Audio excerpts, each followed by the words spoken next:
Dear sisters and brothers, welcome to this video. 2 days ago, the Pentagon released its latest UFO report, and to make a long story short, there are more than 140 cases of UFO sightings which cannot be explained even by military experts. And I thought this is a fantastic opportunity to address this topic. I was looking forward to this particular video because it's definitely a very, very exciting subject. Namely, the big question, are we alone in the universe? Are there other species out there? Have they even visited us, etc.? So I would like to use this opportunity to express my personal thoughts on this particular topic. So first of all, the big question, are we alone? Are there other species out there on other planets? There is the so-called Drake equation, which has shown that given that there are over 2 trillion galaxies out there in our universe alone, there is a high likelihood that there's not only one extraterrestrial species, but several. And that makes a lot of sense the more you think about it, because the conditions for life, whether it's sunlight, an atmosphere, oxygen, water, etc. It's likely that in those other galaxies there are planets which meet similar conditions like Earth, and therefore it's likely that there are other species out there. This thought alone is, of course, a lot. It's very fascinating, yes. And I personally believe that, firstly, there are different species out there, and secondly, they differ according to their development and progress in intelligence. So that means there may be a planet where there are dog-like creatures running around, but there could also be a planet where there is a highly developed civilization with many more abilities than our civilization. But we'll come to that in a second. So let's talk about the evidence we have to date.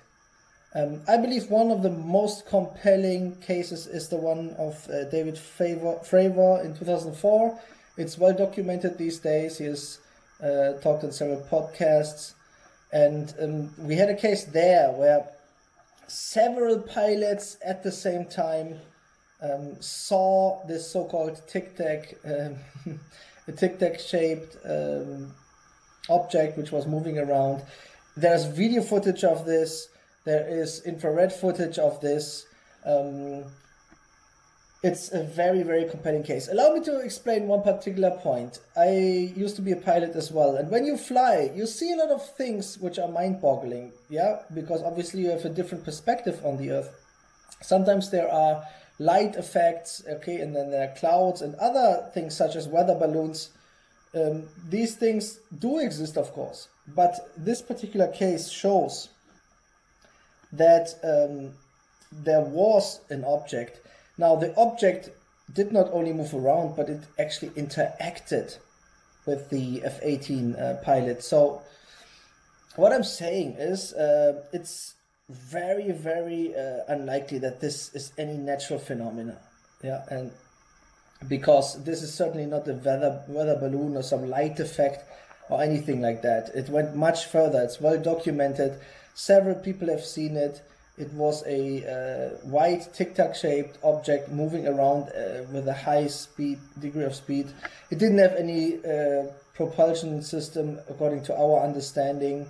Now allow me to say straight away, I'm not saying that there are little green men sitting in such an object, because think about it. It's more likely that if there is a civilization which is far ahead of ours, yeah, which is thousands and thousands of years more developed than us and has therefore more abilities and is able to observe us, it's not likely that members of that civilization would go into a craft and come over. Rather, these are some kind of drones where maybe they are able to observe us. Of course, this thought alone is again very, very fascinating. I think we can all agree on this. Because that would mean that literally there is another civilization out there, or several, and they keep an eye on us and they study us. And the case such as the one with David Fravor, please look at it if you don't know nothing about it. that would be a good piece of evidence in that context. There are many other cases, yeah. So there's a lot of other things out there. We also have the explanations by Bob Lazar, etc. There's a lot of evidence out there. Of course, there's a lot of fake evidence out there as well, but that's what's supposed to be expected when it comes to a topic like UFOs, extraterrestrials. Okay, but obviously the big question is, what is the intention of these other civilizations? What do they actually want? And people, they tend to be very, very afraid and fearful. They think, oh, they are going to come over and conquer us and exploit us and enslave us or even destroy us. I personally am way more optimistic and just use logic. So if there is a civilization which used to be like ours, but then it developed over thousands or maybe 10,000s or maybe 100,000s of years into the future, the good news is it's very likely that this civilization has spiritual development. It's likely that there is no more war. It's likely that there's no more poverty. It's likely that they have learned over all these years, decades and centuries and millennia, that there's no point in destroying other civilizations. Most likely, and that would make a lot of sense looking at the evidence, they observe us and they study us, and that's where it ends. They do not want to interfere with our development. They do not want to exploit us in any way. Maybe even they help us without us knowing that. Yeah, I mean, when it came to the Cold War, there was a lot of confrontation, and American ships were opposite the Soviet ships, and a war could have broken out. Maybe they interfered, we will never know, I guess. But what I'm saying is, I think it's not appropriate to be fearful. Of course, it's also possible that when you have all these different species out there, that while most of them are friendly towards us or indifferent towards us, there are also species which maybe, if they would have the ability, would do something bad to us. We cannot rule that out.